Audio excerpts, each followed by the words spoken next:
Assalamualaikum warahmatullahi wabarakatuh.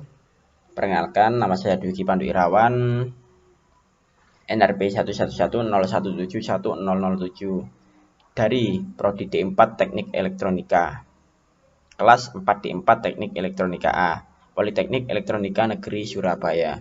Pada kesempatan kali ini saya akan menjelaskan tentang implementasi K3 pada konstruksi. Yang pertama yaitu latar belakang.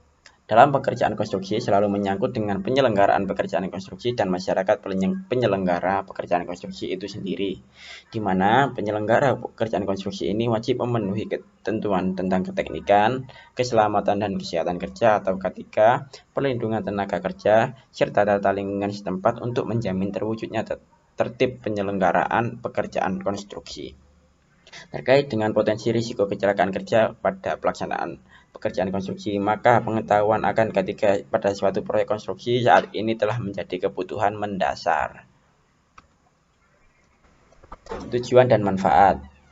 Tujuan pembuatan penulisan ini yaitu untuk mengetahui peraturan-peraturan keselamatan dan kesehatan kerja atau K3 yang berhubungan dengan konstruksi dan mengetahui cara pencegahan kecelakaan pada pekerjaan konstruksi.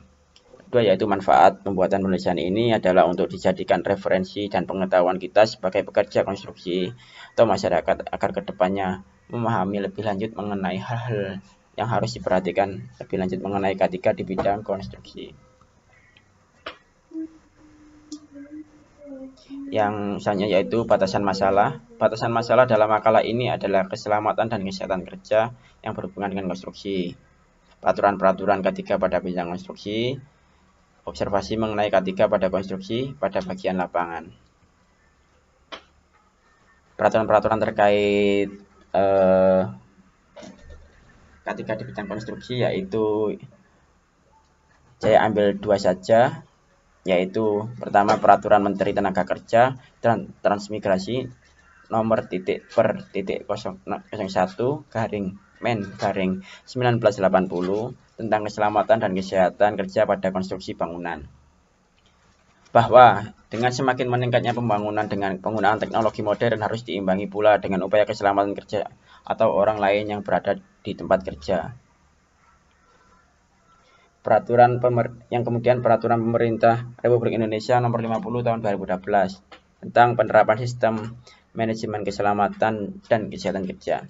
Sistem manajemen keselamatan dan kesehatan kerja yang selanjutnya disingkat SMK3 adalah bagian dari sistem manajemen perusahaan secara keseluruhan dalam rangka pengendalian risiko yang berkaitan dengan kegiatan kerja guna terciptanya tempat kerja yang aman, efisien, dan produktif. Selanjutnya adalah alat pelindung diri pada konstruksi bangunan.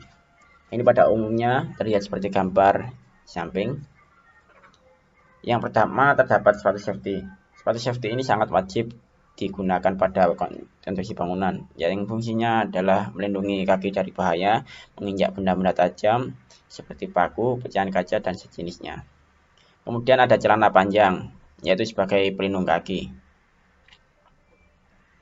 Kemudian ada safety belt, yaitu untuk dikaitkan pada benda atau bagian bangunan yang kuat ketika bekerja di ketinggian atau tepi galian agar tidak terpeleset atau jatuh.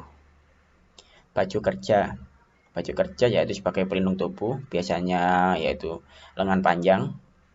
Kemudian sarung tangan sebagai pelindung dari bahaya terkena benda tajam, panas, atau terkena arus listrik.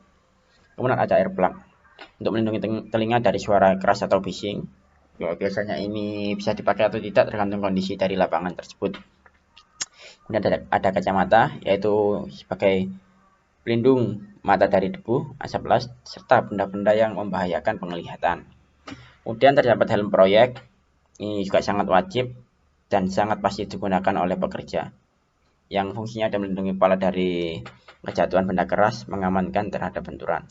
Kemudian ada tali dagu yang terhubung dengan helm, yaitu menjaga agar helm tidak terlepas. Kemudian ada masker, yaitu menyaring debu agar tidak masuk ke hidung. Apalagi pandemi seperti sekarang, yaitu tentunya masker ini sangat penting bagi pekerja. Kemudian data pendukung dan analisa terhadap data tersebut. Data ini saya ambil dari proyek konstruksi di Boyolali, yaitu diperoleh dari wawancara seseorang ke mandornya atau kepala tukangnya mengenai K3 di konstruksi tersebut, yaitu ada 10 poin. Dari tabel tersebut dapat dianalisa bahwa kontraktor telah melaksanakan 7 item K3 dari 10 item atau 70% pelaksanaan K3 di lokasi pekerjaan. Tindakan yang belum dilaksanakan yaitu memberi barikade pada daerah berbahaya, memberi tanda yang jelas pada daerah yang berbahaya juga, kemudian lokasi tidak rapi, dan bahan-bahan tidak tersimpan dengan aman. Kemudian data pendukung selanjutnya yaitu nilai dari penggunaan pelindung keselamatan kerja atau penggunaan APD, yaitu dari tabel ini diperoleh hasil analisis penggunaan peralatan APD oleh pekerja. Alat pelindung kepala dengan nilai min rata-rata 4.0.